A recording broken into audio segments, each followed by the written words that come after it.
क्या खा करके पेट भर लेते, देखिए कितने दीनता है। कोदो सवाजुर तो भर पेट तो चाहत ना दबे दूध मठोती, शीत बीती तत जास सियात हाँ हटती तो तुम्हें न हटती, जो जनती नहीं तू हरि सो तुम्हें, काहि को द्वार कपिल पठाती, या घर ते न गयो कबहू पिया, तू तो तवायर फूटी कठौती। कहते हैं पतिदेव, कोदों का भात भी अगर हमको खाने को मिल जाता तो आपको कभी भी नहीं कहता कि आप हमको ला करके दीजिए दूध दही मट्ठा। मैं मट्ठा भी आपसे नहीं मांगता, लेकिन मुझको तो कोदों का भात भी नहीं मिलता है नसीब में। अभी के लोग कोदो नहीं समझे। 20-25 साल पहले कोदो का भात हुआ करता है, 30 साल पहले अपने आप कोदो उगता था। पुराने लोग जानते होंगे कोदो क्या होता है। तो वही सुशीला कहती है तो कोदो का भात अगर खाने को हमको मिलता तो आपको क्यों भेजता आपके मित्र के पास? नहीं भेजता। घर में टूटी हुई भी तावा होती और फूटी हुई भी कठौती होती मेरे पास, तो भी आपको नहीं भेजता, क्योंकि कुछ है ही नहीं। इसलिए जाओ जी जाओ, आप जाइए। सुशीला जी घर घर जा कर के मांगते हैं, एक एक मुट्ठी चावल मांग करके लाए और अपने फटी हुई जो 10 जगह से सुई धागा से सी हुई आंचल में फाड़ करके 10 घर से मंगा हुआ वह चावल बांध करके देते हैं। आप जाइए। सुदामा जी उस चावल को लेकर के जाते हैं। रास्ते में नदी पार करना था, लेकिन नदी पार करने का भी उसके पास घाट पट्टी कुछ भी नहीं था। भगवान नाविक बन करके आए हैं और नाव में बैठा करके जब बीच नदी में गया है तो भगवान कहते हैं कि सुदामा, हे राहगीर, आप हमको पहले पार जो उतार रहे हैं इसके बदले में कुछ तो दो, कुछ तो होगा आपके पास। तब मेरे पास कुछ भी नहीं। तब कुछ तो होगा? कहा मेरे पास है, लेकिन वह सिर्फ गरीबी है, दरिद्री है। तो भगवान कहते हैं यही दे दो, अपनी दरिद्री ही उतराई में दे दो। तो भगवान उसकी दरिद्री को वहीं पर ले लिया है और लक्ष्मी जी को सुदामा नगरी में भेज दिया है। जाइए और सुदामा नगरी में लक्ष्मी माता साक्षात पहुंच करके विश्वकर्मा जी के आदेश से वहां पर अपने जैसा सुंदर भवन बनवा दिया। पूरे गांव सुदामा की नगरी में भगवान श्री कृष्ण अपने जैसा दूसरा द्वारकापुरी वहां पर निर्माण कर दिया। किसी गांव में अगर भक्त राज रहता हो तो भक्त की कृपा सिर्फ उस भक्त पर नहीं होती है। अगर किसी के गांव में कोई भक्त रह रहा है तो उस भक्त पर तो कृपा भगवान करेंगे ही। उसका निमित्त बना करके पूरे ग्राम पर भक्त भगवान अपनी कृपा बरसाते हैं। अपने भक्त के निमित्त से पूरे गांव पर उसकी कृपा होती है। सुदामा जी को तो सुंदर भवन दिया ही, पूरे ग्राम को भी सुंदर भवन दे दिया। सभी धन संपदा से संपन्न वह सुदामा नगरी हो गया। लेकिन सुदामा जी को कोई पता नहीं था। और जब सुदामा जी द्वारकापुरी पहुंचते हैं, वहां पर दरबान खड़े हुए हैं और उसको पूछते हैं कि यहाँ पर मेरा मित्र रहता है, कृष्ण रहता है, वो कहाँ है? अरे द्वारपालों, हे द्वारकावासियों, बताओ मेरा वो कन्हैया कहाँ है, जो बचपन का सखा है? आप उसको जाकर बताएं। देखो देखो गरीबी गरीबी कहाँ, कृष्ण की दर विश्राम करके आया। वतन का याद है मेरा शान, यही सोच कर मैं आस करके आया।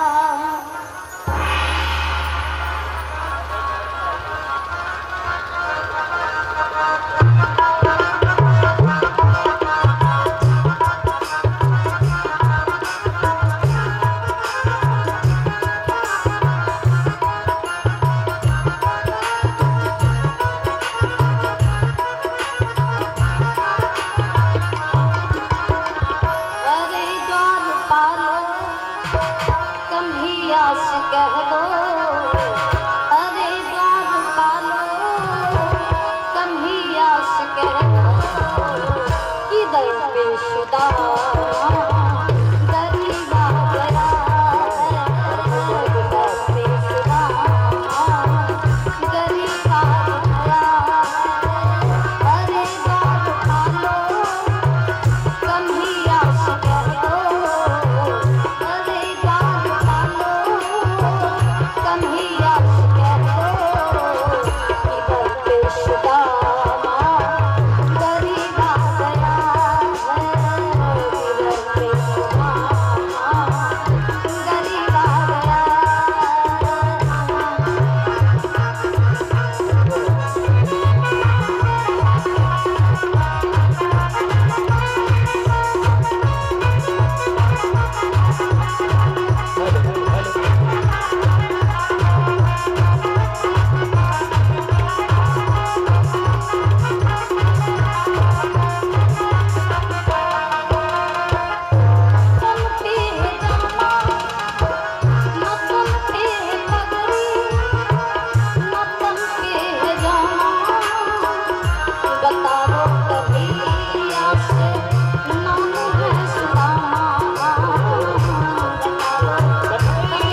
भगवान को जैसे ही द्वारपालों में जाकर के सुनाया, भगवान दौड़ करके आए हैं, गले लगा करके राज गद्दी पर, अपने गद्दी पर जाकर के बैठा।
तो भगवान को जैसे ही द्वारपालों में जाकर के सुनाया, भगवान दौड़ करके आए हैं, गले लगा करके राज गद्दी पर, अपने गद्दी पर जाकर के बैठा और वहां पर बैठा करके भगवान उनके चरणों को सहलाने लग जाते हैं। रुक्मिणी देवी साक्षात हाथों में सोने का कलश लेकर के पैर धोना चाहती हैं और भगवान जब उनके तलवों पर अपना हाथ फेरते हैं, ऐसे विहाल विवायुन पे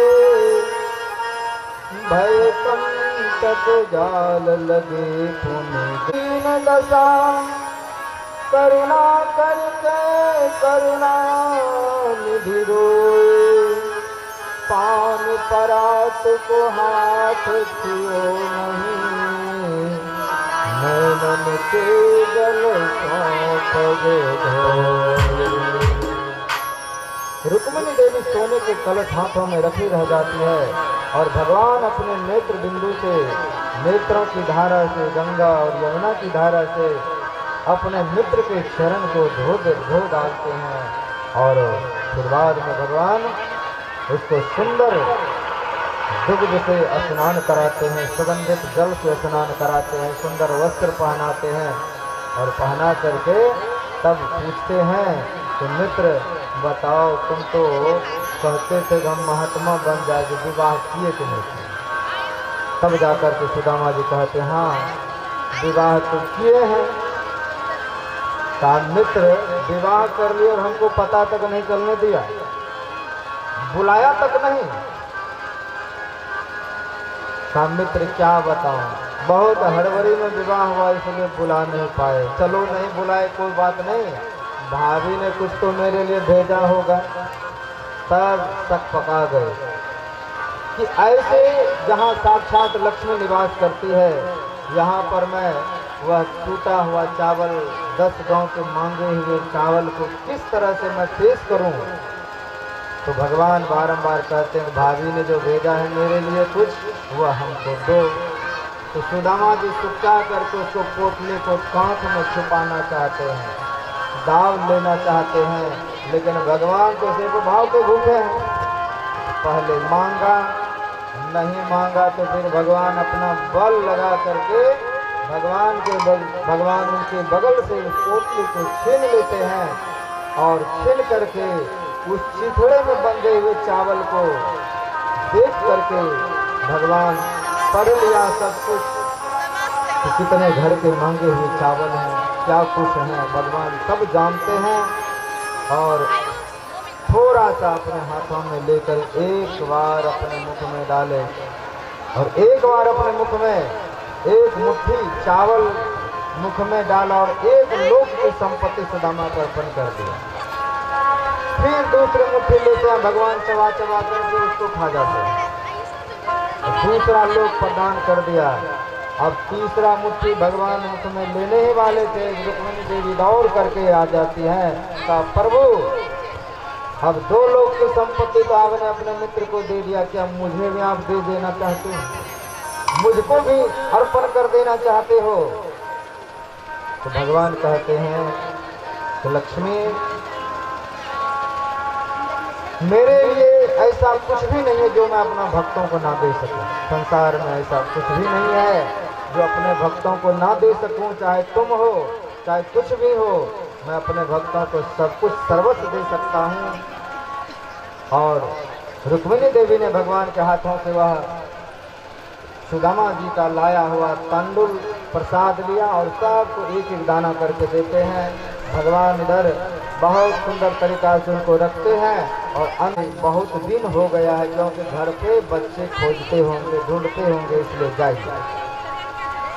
और भगवान देखिए कितने कौतूहल, भगवान दे करके भी ना देने जैसा नाटक कैसे करते हैं। सुदामा मित्र रास्ते में बहुत चोर उचक्के मिलेंगे, ऐसा सुंदर वस्त्र इसको खोल करके उतार दो और जो पहन के आए तो वही पहन करके जाओ।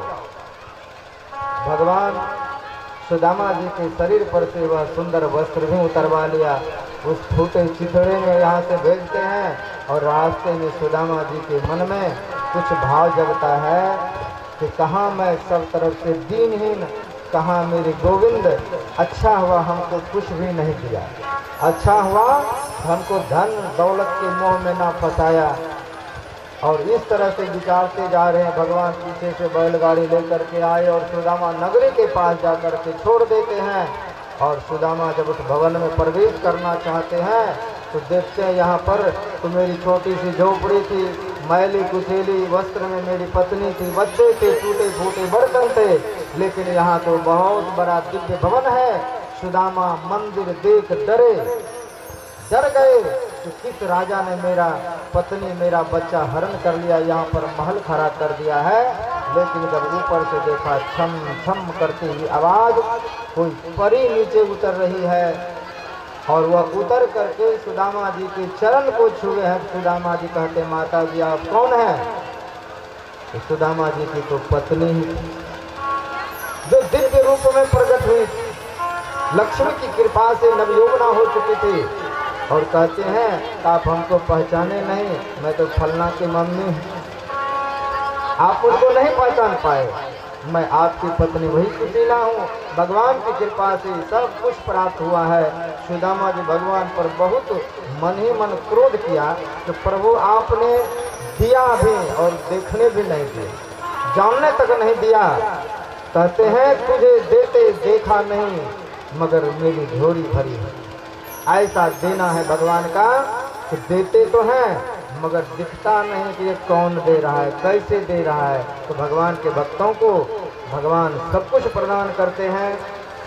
आगे चलकर भगवान अपने बच्चों को अच्छी अच्छी शिक्षा देते हैं कि किसी महात्मा से ना उलझें, किसी के साथ का भाग्य ना बने। लेकिन उसका पुत्र स्वयं सांब महात्माओं से मजाक करके गर्भवती स्त्री का रूप धारण करके दुर्वासा जी से शापित हो गए हैं।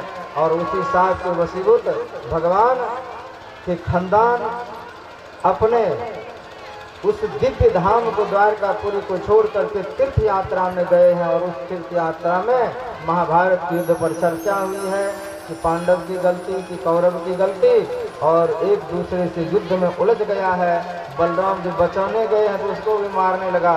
56 कोटि यादव एक साथ वहीं पर तीर्थ में ही सब शांत हो गया है। और अंत में भगवान श्री कृष्ण भी और बलराम भी उस समुद्र के मार्ग से अपने लोक को चला गया है। भगवान श्री कृष्ण अपने पैर पर पैर रख करके उद्धव का इंतजार कर रहा है। और उस पैर को इस बहेलिया ने देखा कि कोई हिरन लगता है जी बाहर करके हाँफ रहा है। और उसी हिरन को मारने के चक्कर में भगवान के चरण में तीर लगा है।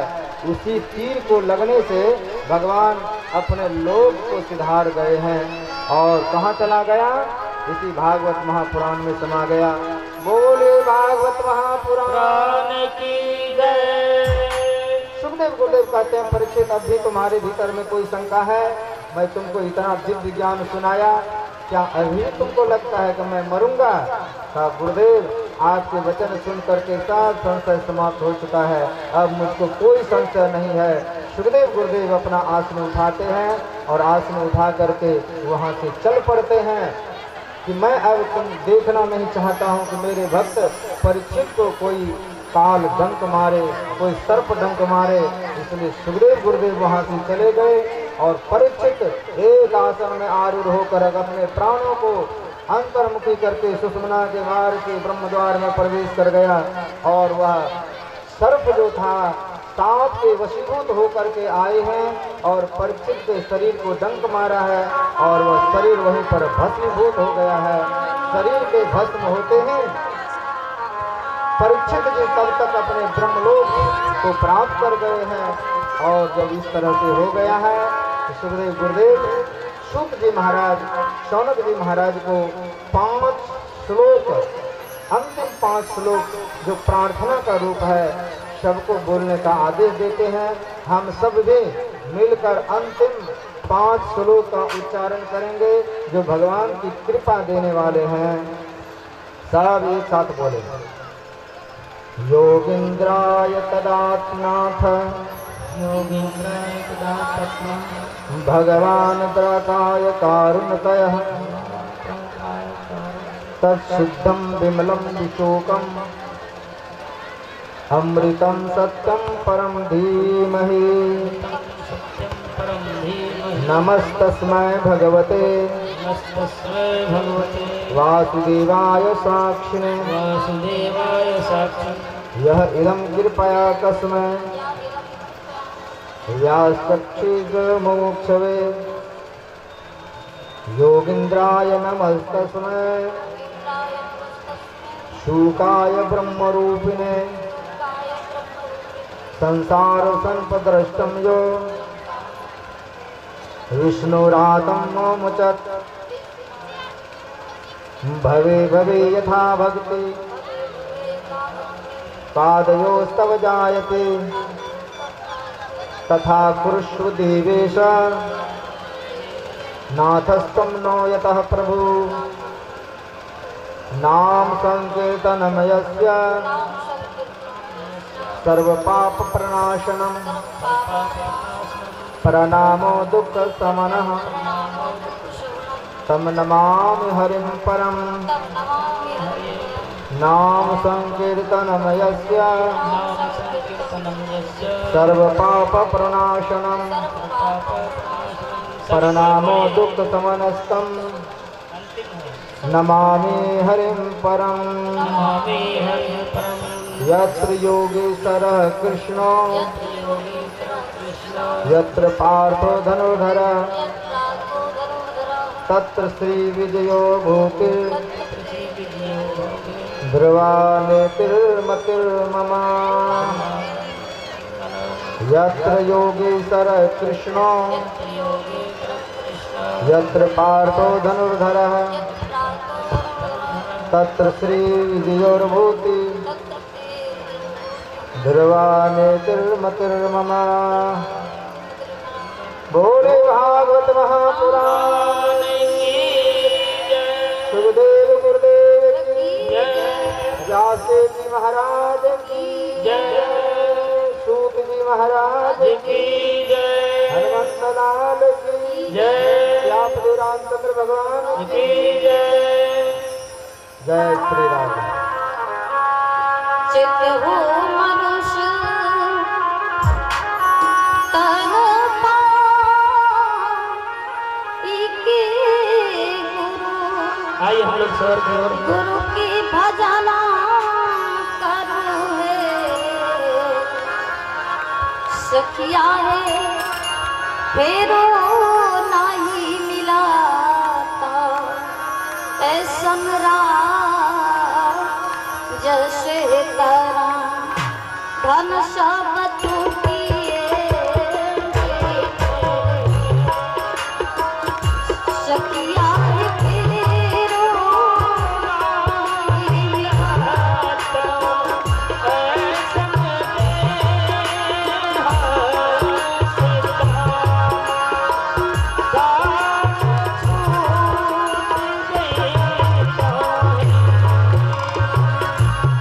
कहूँ